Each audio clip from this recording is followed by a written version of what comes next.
Don't come close to her again. It was 11:47 at night when Danielle Brooks heard the sound.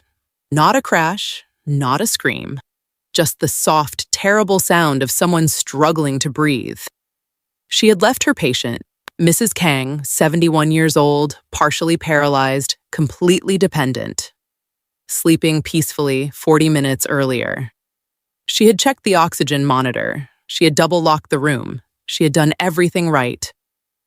But when Danielle pushed open that bedroom door and saw what was happening inside, saw who was standing over that fragile woman in the dark, everything she thought she understood about that household shattered. What she said next cost her her job, her reputation, and nearly her freedom. But it saved a life. There are 5 things you need to know about how this night came to be. 5 moments that built toward one confrontation, and one truth that nobody in that house was prepared to face. To understand that night, you have to understand the people inside that mansion. And that means going back, far back, to where each of them came from. Min-Jae Kang was not a man who showed what he felt. That much was clear the moment you met him. He carried himself the way Korean men of his generation and his class were taught to. Composed, precise, deliberate. He was the only son of the Kang family, which in Korea means something specific. He was the inheritor, the protector, the one who carried the family name on his shoulders like architecture. He had built his fortune in artificial intelligence infrastructure, the kind of company that nobody hears about, but that powers the technology everyone uses. By 35, he was worth an estimated $2.3 billion. By 38, he had offices in Seoul, Singapore, and San Francisco, a staff of 400, and a penthouse that overlooked the city like a throne. But beneath all of that, Min-Jae carried a wound that money had never been able to close. His father had died when he was 19. A sudden cardiac event that left his mother, Jung-hee Kang, to navigate grief and illness alone. Min-Jae had buried himself in work, telling himself that providing was the same as being present. For years, he almost believed it. His mother suffered a stroke 3 years ago. It left her wheelchair-bound, her speech fragmented, her body no longer obedient to her mind. But her eyes, they were still entirely hers. Sharp, knowing, watching everything. Min-Jae hired the best medical staff money could find. He bought her the finest equipment. He moved her into his own home. And then, because his schedule demanded it, he trusted the people around her to love her the way he struggled to show that he did. Danielle Brooks had wanted to be a nurse since she was 9 years old and watched her grandmother recover from hip surgery in a ward where nobody seemed to have enough time for her. She had decided then, quietly, fiercely, that she would be the kind of person who made time. She had grown up in Southwest Atlanta, the middle of 3 children raised by a single mother who worked double shifts at a grocery warehouse and still somehow made Sunday dinner feel like a celebration. Danielle had inherited her mother's stubbornness and her grandmother's tenderness, a combination that made her exceptional at her job and occasionally difficult to argue with. She had spent 11 years in clinical nursing before specializing in live-in geriatric care.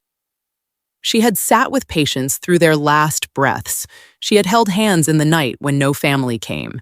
She had learned that dignity for the elderly and the sick is not a luxury. It is the whole point. She had taken the position in the Kang household 6 months before that night, relocating from Atlanta to Seoul at the offer of a salary she would not have believed if she hadn't seen it in writing. $8,000 a month, private quarters, full benefits, and a direct line to Min-Jae himself. What drew her to the job wasn't the money, though. It was Mrs. Kang, who, during the interview, had reached out and squeezed Danielle's hand with her functioning right side and looked at her with an expression that said, plainly, "Please don't leave me alone with them." Danielle had not known what that look meant then. She would come to understand it entirely. While Min-Jae was signing the final paperwork that would bring Danielle into his household 6,000 miles away in Atlanta, Danielle was telling her mother she'd taken the job. Her mother had said, "Baby, whose house is safe for a Black woman in a foreign country?" And Danielle had said, "Mama, whose hospital is safe for an old woman with no one watching?" Neither of them had an answer. Both of them knew Danielle was going.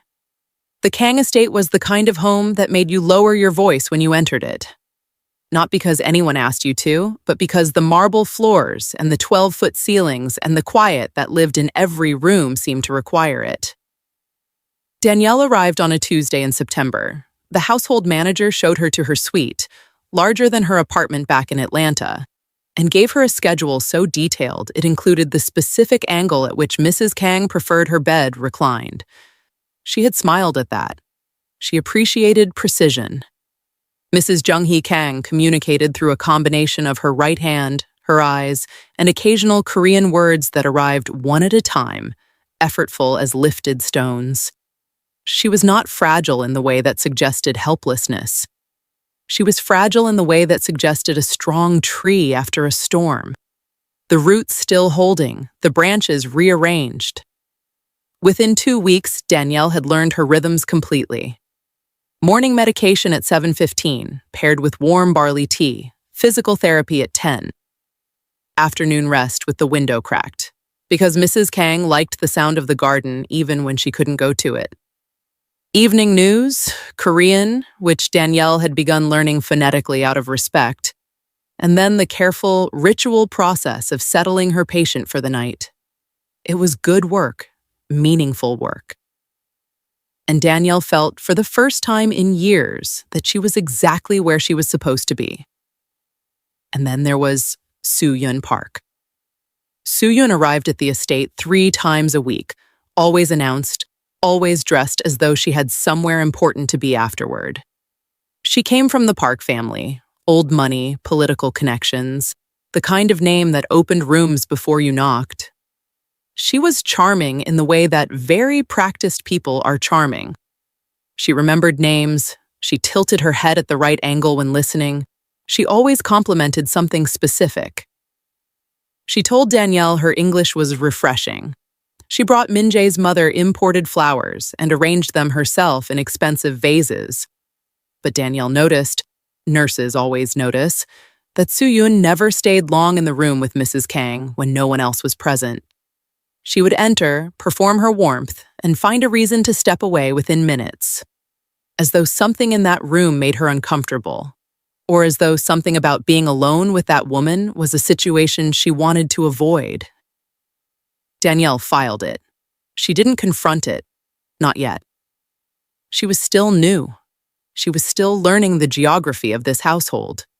Who held what power, what was said out loud, and what moved through the space like air that everyone breathed, but nobody named.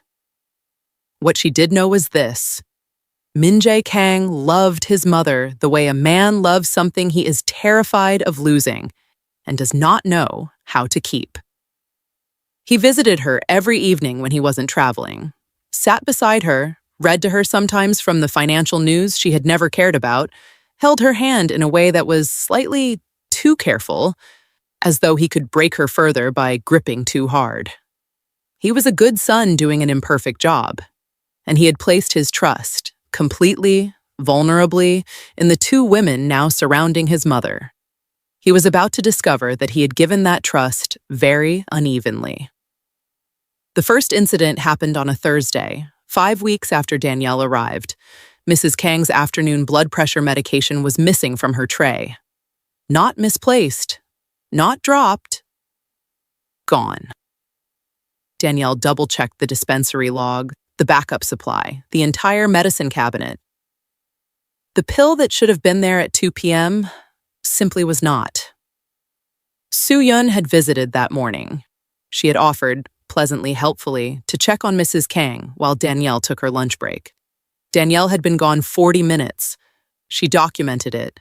Date, time, medication name, quantity discrepancy, note of who had been present.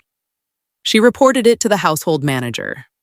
The household manager reported it to Min-Jae. Min-Jae called Danielle into his study that evening. "Miss Brooks, the medication incident. Can you explain how that happens?"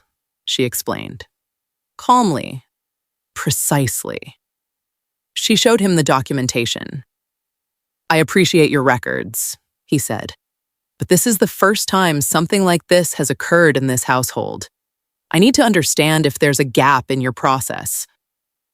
She had walked out of that study with her job intact and a warning she had not deserved. She did not stop documenting. She started documenting more. The second incident was the wheelchair. Mrs. Kang's chair required its brakes engaged anytime she was not actively being moved. That was fundamental, non-negotiable. 3 weeks after the medication incident, the household staff found Mrs. Kang's chair rolling slowly toward the top of the interior ramp that connected the ground floor to the garden entrance. Mrs. Kang was in it. She was found in time. Nothing happened, but Danielle's hands shook for an hour afterward. Soo-Yun, who had stopped by unannounced that afternoon, had walked that corridor. Danielle's log noted the time of her arrival, 2:43 p.m. The chair had been found at 3:17. When Soo-Yun was gently informed, by the household manager, not by Danielle, she pressed a hand to her chest and said, "That poor woman. And to think the caregiver didn't notice. It must be so difficult doing this work alone." Min-Jae had looked at Danielle after that with an expression she could not quite read. Not accusatory, not convinced. Somewhere in between, and that middle ground was almost worse. Danielle understood the squeeze. She had seen it before, in hospitals, in care homes, the wordless language of someone who cannot speak, the danger out loud, but is trying with everything they have to communicate it. She started reviewing the security camera footage when she could access it. She noted a pattern. In the 72 hours following each of Soo-Yun's visits, something small but significant went wrong. The oxygen tube, disconnected at its wall coupling. A small disconnection. Easy to miss, easy to explain, but not easy to accept when you notice the timing. She approached Min-Jae for the third time. This time, she laid everything on the table. The log, the timeline, the pattern. She did not accuse. She presented. Min-Jae listened. He was quiet for a long time. And then he said carefully, "Danielle, I understand your concern. But Soo-Yun has been with my family for 2 years. She loves my mother." "Does she?" Danielle said. "Has your mother ever told you that?" He had no answer for that. His mother could not form full sentences. And Danielle knew, and Min-Jae was beginning to understand, in the deep place where truth lives before a person is ready to act on it, that the silence of someone who cannot speak is not the same as the silence of someone who has nothing to say. What he did not tell Danielle that night was that he had, months ago, installed a private secondary camera system throughout the private residence. A system separate from the household security grid, one that fed to an encrypted backup server that only he could access. He had done it quietly, not because he suspected Soo-Yun, but because he was a man in the technology business who understood that the people you trusted deserved verification as much as strangers. He had not checked it yet. He did not know what was on it. He would come back to that. Meanwhile, Soo-Yun's behavior was escalating. Not in ways that anyone could easily name, but in ways that Danielle felt in her chest like a low-grade alarm. She had begun suggesting, in conversations with Min-Jae, that his mother might be more comfortable in a specialized medical facility. One with round-the-clock professional care, one equipped for her specific level of need. She had raised, casually as though it had just occurred to her, the matter of power of attorney. Just for practical reasons, Min-Jae, for when you travel, so decisions can be made quickly. She had also, twice in the past month, mentioned moving the wedding date forward, not postponing it, accelerating it. She wanted to be married by spring. And one evening, passing the hallway outside the east sitting room, Danielle heard Soo-yeon on a phone call. She had stopped walking.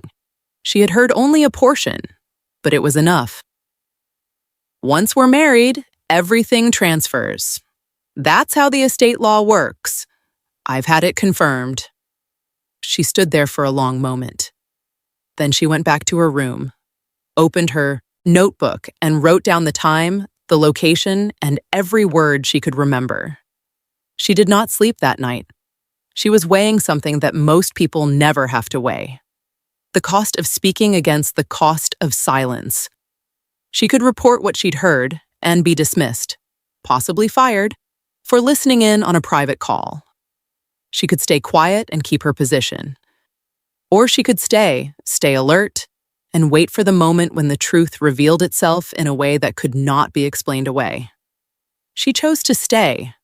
She chose to watch. She did not know she had only days. Okay, let's pause here for just a second, because we are about to get into the part of Danielle and Min-Jae's story that is genuinely intense. What happens in the next 12 minutes of this video is the reason this story exists. And you do not want to come back to it cold. If you're invested, if you're already worried about Mrs. Kang, do me a favor. Hit that subscribe button right now. We bring you new Afro-Korean stories every week, and every single one carries this kind of depth. And drop a comment right now. Did you suspect Soo-yeon from the beginning, or did it take you a while? I genuinely want to know. All right, back to Danielle, because what happens next is the heart of this entire story. It was a Friday when everything broke open. Min-Jae was in Singapore for a 36-hour summit. He had told Danielle before he left, standing in the doorway of his mother's room with his jacket over his arm. Take good care of her.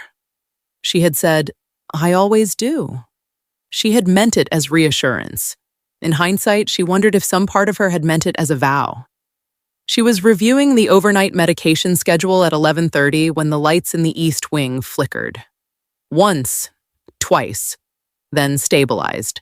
She noted it, unusual but not impossible, and returned to her log. Then the security panel in the corridor went dark. Not a flicker, an outage, targeted, specific, limited to the private residential wing. The main household systems remained active. She could hear the external gate sensors humming. But the interior camera grid for Mrs. Kang's floor went offline. Danielle was out of her chair before she had consciously decided to move. She had not heard Soo-yeon arrive. She had not been informed of any visit. There was no vehicle in the front drive when she had checked at 10. She moved down the corridor in the dark, her phone light ahead of her, her footsteps fast and quiet. She pushed open Mrs. Kang's bedroom door. Soo-yeon Park was standing over the bed, both hands on the oxygen mask, adjusting it, not repositioning it, not straightening it, but deliberately angling it away from the seal, reducing the flow. Her movements were not the movements of someone helping. They were the movements of someone who had done this before and was finishing something they had started. Mrs. Kang's chest was heaving. Her right hand, her functional hand, was pressed against the mattress, trying to push herself up. Her eyes were open, and when they found Danielle's face in the doorway, the expression in them was not fear. It was relief. Soo-yeon's voice, low and perfectly calm. It's time, Mother. Min-Jae needs to move forward. Danielle crossed the room in 4 steps. She pulled Soo-yeon's hands away from the equipment with both of her own, positioning herself bodily between the woman and the bed. Soo-yeon was taller. Danielle was rooted. Get away from her! Soo-yeon's composure cracked, just slightly, into something cold and ugly underneath. You don't understand what you're interrupting. Don't come close to her again! The words came from a place beyond training, beyond protocol, beyond professional restraint. They came from 11 years of sitting with vulnerable people in the dark and knowing, in her bones, when a person's life was being taken from them. Soo-yeon lunged toward the equipment. Danielle moved with her. There was a physical struggle, brief, ugly, neither of them graceful. Danielle's elbow caught Soo-yeon's forearm. Soo-yeon's nails caught Danielle's shoulder. The personal alarm panel by the bed, which Mrs. Kang had managed to reach with her right hand during the struggle, triggered.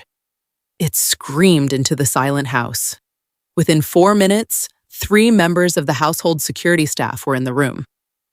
Within 30 seconds of their arrival, Soo-yeon Park had straightened her clothing, pressed her fingers to the scratches on her arm and said, her voice perfectly controlled, "She attacked me. The nurse attacked me. I was here checking on Mother, and she became violent." Danielle looked at the security staff. She looked at the oxygen equipment, its settings still disturbed. She looked at Mrs. Kang, whose breathing had already begun to stabilize now that the mask was properly repositioned. She looked at Mrs. Kang's face. The older woman was watching her with those sharp, knowing eyes. She was pressing her right hand against her heart. Once, deliberately. A gesture Danielle had come to recognize over 6 months of care. "Thank you." Danielle was detained in the household security office within the hour. Min-Jae was called in Singapore. Soo-yeon's medical team, her personal physician, not the household staff, arrived to document the scratches on her arms and declare them evidence of assault. By the time the local police arrived, the scene had been framed with surgical precision. A foreign nurse, out of her depth, had attacked the billionaire's fiancée in a moment of instability.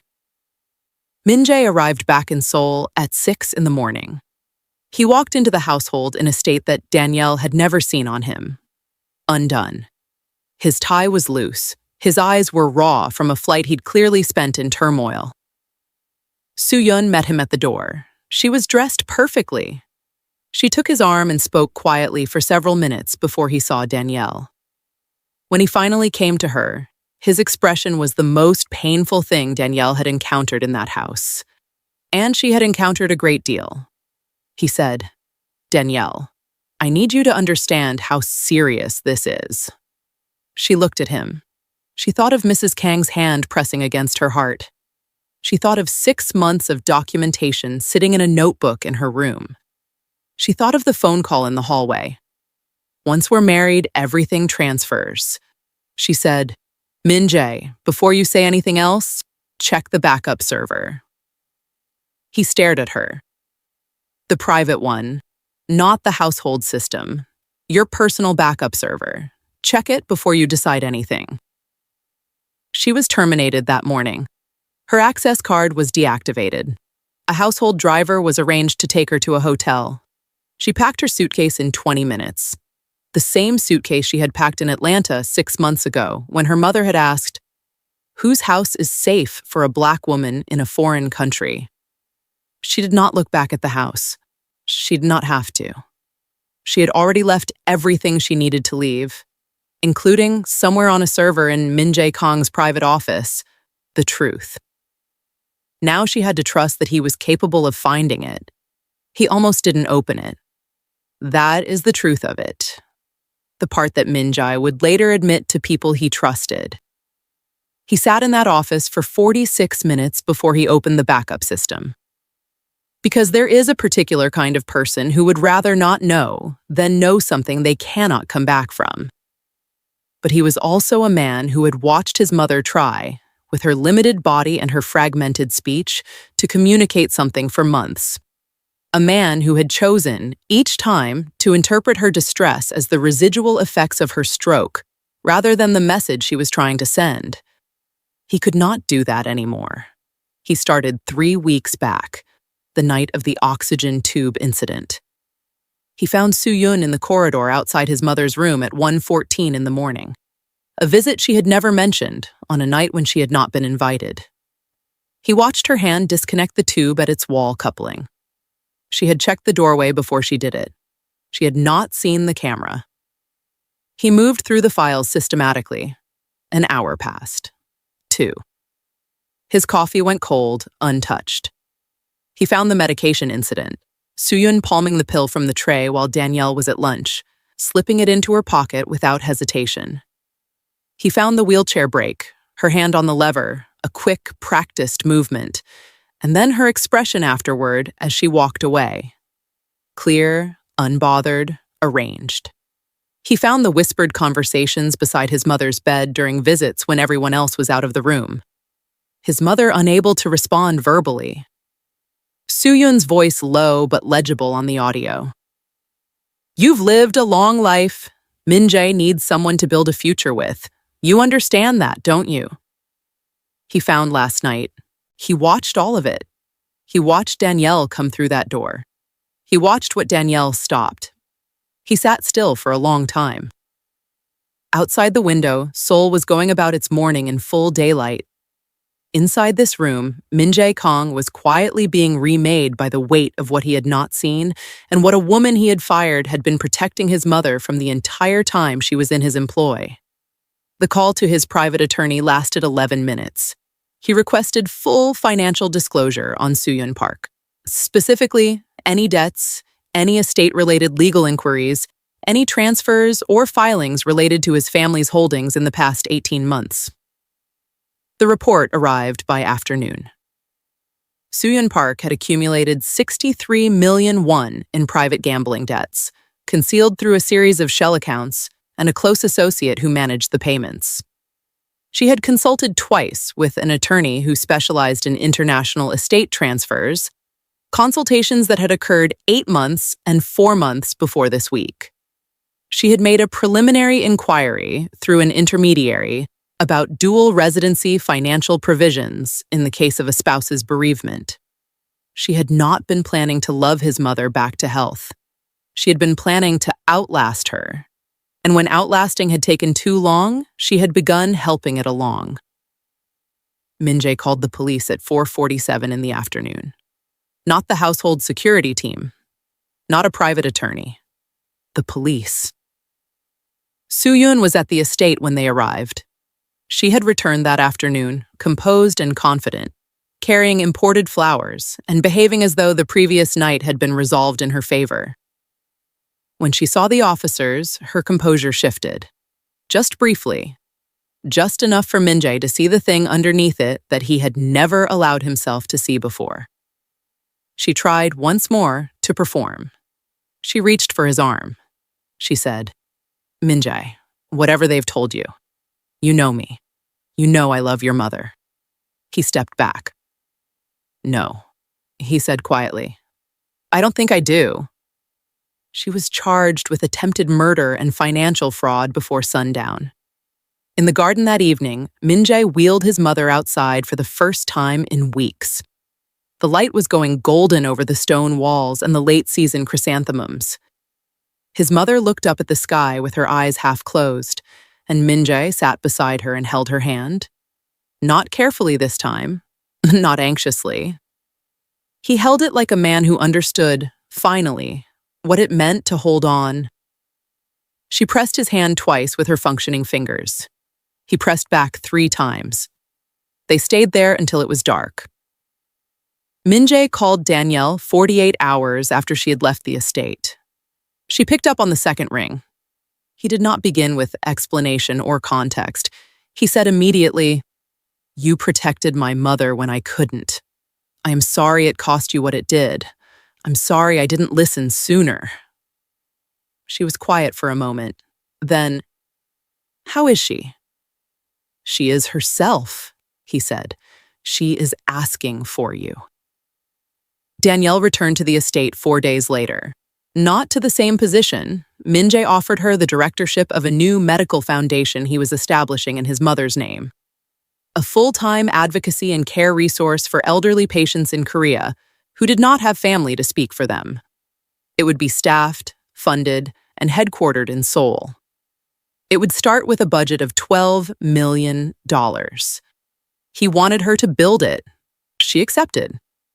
On a Tuesday afternoon, with the light coming sideways through the stone walls and casting everything in the particular gold that exists only in late afternoon in October, Mrs. Kang sat in her chair, Danielle beside her, one hand resting on the armrest.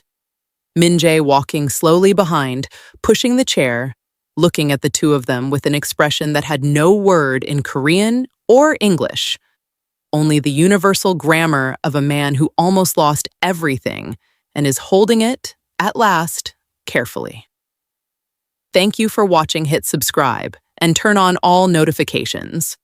We bring you new Afro-Korean stories every week. Stories about real love, real sacrifice, real courage across borders. And right now, I want you to drop a comment below. What moment in Danielle's story hit you the hardest? Was it when she was fired? When she said, "Check the backup server"? When Mrs. Kang pressed her hand against her heart? Tell me. I read every single one. Thank you for spending time with us, for believing that love and courage know no borders. I'll see you in the next story. Until then, keep loving boldly.